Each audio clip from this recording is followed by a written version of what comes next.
40-45 نفر آدمو می آیند برای انجامگیری، برای بچه هاشون میگیرن.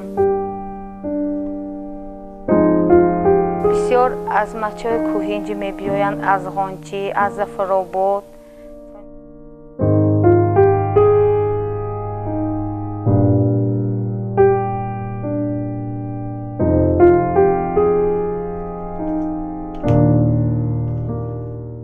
از ساعت 8 به کار می آیم تا ساعت 4. من اینجا معاش نمیتیم، برای ثواب کار میکنم.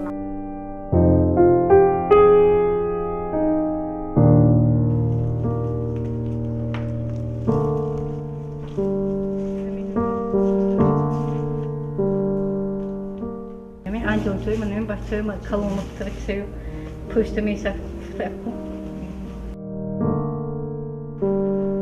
بیشتر اینولیدا مراجعت میکنند. از خانه بیکسان 3-4 بار مراجعت کردند، اومدن ما هم حرکت میکنیم، با خرسندی گسیل کنیم.